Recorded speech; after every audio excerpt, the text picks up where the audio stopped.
makita niya po yung itsura ni mama niya, ni papa niya, mga kapatid niya. Hindi, malaki na pong bagay yun kasi hindi ko naman po iniling kung ako po ay mawala, pero wag naman po sana kasi nakakaawa po siya. Kaya sabi ni Ma'am Bel, bumalik daw kayo ng Manila para magawa na. Ha?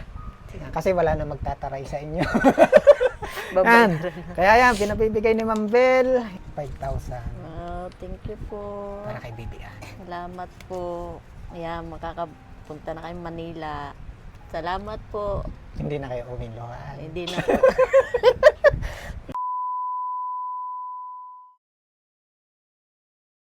Nobyembre ng nakaraang taon nang huli kong nabisita si Baby Ann. Isang 2 taong gulang na batang sa kabila ng kanyang edad ay mistulang di lumalaki na sa ngayoy tila mas lalo pang namayat.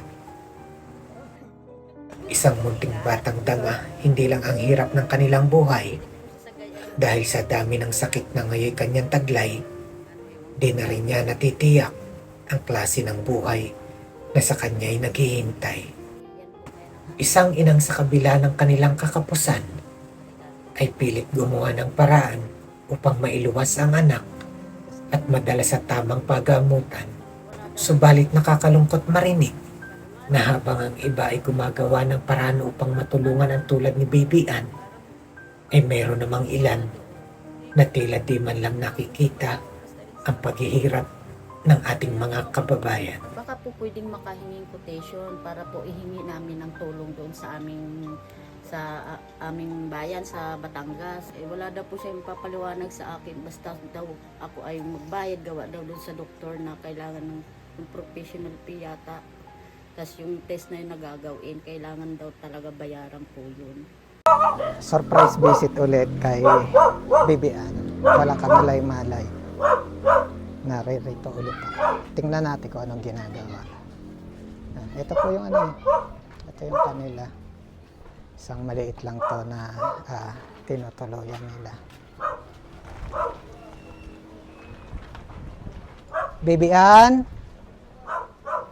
Baby Ann? Sa may bahay, may nagulat na naman. Anong inyong ginagawa, ha?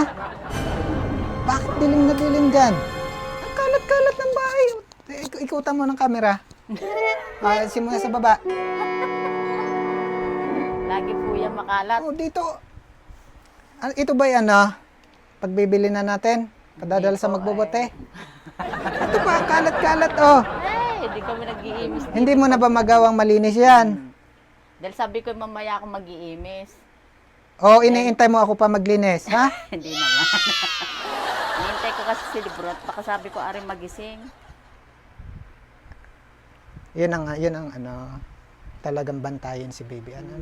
Kaya kailangan pag nagawa ko, nandito si Librot. Lumayas nga, hinihintay ko eh. Hindi talaga, kalat-kalat. Ikutan mo nga ng camera, sampay dito, sampay doon. Ay, sa susunod pag ako'y dumating, ako'y magdadala ng sako, ha? Ano nga pangalan? JR. JR, ba't di mo tinutulungan si Mama? Parang singab din ikaw. May mga nga po yung kagabi, todo mga lagnat. Ay, sa susunod linisin. Ayaw ko makita ng ganyan. Ako'y pag nakakakita ng ganyan, sumasama ang akin loob. Ako ang naglilinis. Nini. Tinalikuran na ako, iyo. Di naman. Ano ba? Kumusta na si Bukas po ay niyan. Ang tag din check up po sa Batimsi. Check up bukas, ha? Batimsi. Yan po ay diretso ng ilalapit mo yun kasi baka may halaga po kasi yun, ilalapit ko yun sa mga congressman. Anong titingnan sa kanya sa Yung Batimsi? kanya pong, kasi yung kanya pong yung paninigas po, para sa kanyang therapy, tsaka... Cerebral palsy? Opo. Yun yung titingnan sa Batimsi bukas? Opo. Ayun sa mata niya? Ay, wala pa po. Hindi pa po naman magawa dahil wala pa naman pong ganong kalaking budget. Maayos na iyong makikita.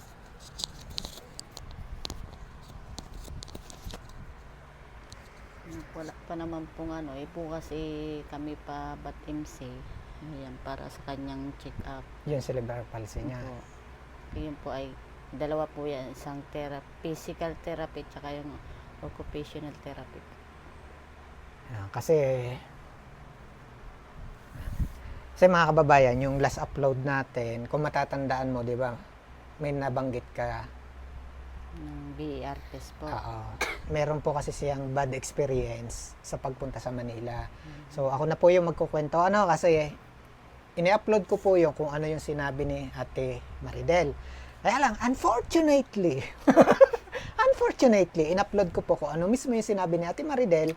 Kaya lang, sabi ni Mamita, sabi po ni FB, against community guideline. Kasi meron daw po akong natalakay na issue na hindi dapat. Pero ang nilalaman po nun, yung kanilang pagpunta ng Manila kasama si Baby Ann upang sana, pagpunta nyo doon sa isang hospital sa Manila, humihingi po sila ng quotation. Kaya lang, ang na-encounter, ako na baka kasi mabiolate ulit. Yung pong tao na nilapitan nila na supposed to be, nakakalungkot kasi habang yung ibang mga kababayan natin ay nagpapakaabala para matulungan yung tulad ni Baby Ann, may mga kababayan naman tayo na sana naaalalay sa kanila, kaya lang nakakalungkot, yung tamang pagtrato man lang sana, kasi ang naging sabi nga daw po kay ate ay hindi sila nagbibigay. Medyo gagandahan ko ng salita kasi baka nga po mabiolate ulit. Hindi daw po sila nagbibigay ng quotation kasi ang pagkakasabi ay hindi daw sila taga roon sa lugar na yon. Tama, di ba? At kung ano daw po yung rules nila doon, ay yun. So, sa madaling salita, umuwi po silang Luhaan ng Batangas. Kasi ang purpose naman, kaya sila humihingi, para mailapit po sana dito sa atin sa Batangas, yung magiging gastos. Kasi medyo malaki-laki rin. Kung meron pong muling lalapit sa kanya, di sabihin na lang po niya ng kung ano yung mga dapat gawin para po isang puntahan doon ay magawa po. Sa madaling salita, maalalayan. Opo. Yung tramang pagtrato. Kasi yung pong katulad ni Ate Maridel, hindi po biro yung pinagdadaanan sobrang hirap ng kalagayan. Kasi hindi naman ikaw nag-iisa. So sana kung meron pong lalapit sa atin na ganun, kung sa tingin man natin ay meron silang pagkukulang at nasasabi ng maayos. So ganun lang. Hindi man natin sila matulungan financially, mapagaan man lang natin yung kanilang pinagdaraanan. So, kailan ka ulit babalik ng Manila? Pag may pera na po, babalik na agad. Kasi mahirap pong, halimbawa may nagbibigay po, mahirap pong magastos, tas hindi po magagawa yung procedure, nakakahiya po dun sa nagbigay. So, kailangan po yan, dalhin na po siya, ganun. Kasi mahirap pong nagagastos yung pera. Kasi, para naman yung sa kanya hindi naman po para sa amin. Kasi kung pagkain lang naman, kaya naman kahit papaano makakaraos. Pero yung hinihingi po namin tulong para sa kanya po dapat mapunta yun. Kasi yun naman po ang aking hinili. Kasi isang taon na po maigit yung test na yan, hindi pa rin po nagagawa. Nakakalungkot makarinig po ng ganong kwento. Pero sana naman hindi na maulit at Kasi yung mga kababayan natin na dumaranas katulad ng pinagdaraan ngayon ni Baby Ann, grabe na po yung hirap ng pinagdaraanan. Lalong-lalo na yung mga taga-probinsya, hindi po biro ang lumuwas ang pumunta ng Metro Manila. Ayun po ay ilang buwang pinag-ipunan. Maaring ilang beses na pagkain ang na-skip, para lang makaipon. Para lang sa kanya. Ano nga yung gagawin? BER test. BER test. Gaano ka-importante yun na magawa talaga? Siyempre, bilang magulang po, mahalaga po yun na hindi lang dahil sa kailangan mong malaman. Siyempre, para po sa kanya, malaman mo na may pag-asa pa. Kasi yun po, para doon sa mga mata ni Baby Ann, para matukoy kung may pag-asa pa yung mga mata niya, pwede pa siya makakita o may kailangan gawin. Ang sa akin naman siya makakita po. Kasi kahit naman po siya may kapansanan, kung wala naman pong magagawa, yung makakita na lang, makita niya po yung itsura ni mama niya, ni papa niya, mga kapatid niya. Hindi malaki na pong bagay yun kasi hindi ko naman po iniling kung ako po ay mawala, pero wag naman po sana. Kasi nakakaawa po siya. Hindi ako nag-ano sa akin sarili, kundi para sa kanya.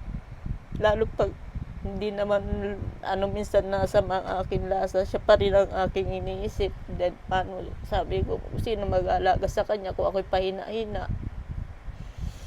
Kaya kailangan talaga siya, ang kanya mga mata, kuya. Kung may magagawa pang paraan ng doktor, kung ano pa magiging opinion ng ospital sa kanya, sana po ay maging matagumpay po yun. Kaya ganun ka-importante, makabalik kayo ng Manila. Opo. Dahil Kaya sabi ni Ma'am Bel, ganun kamay.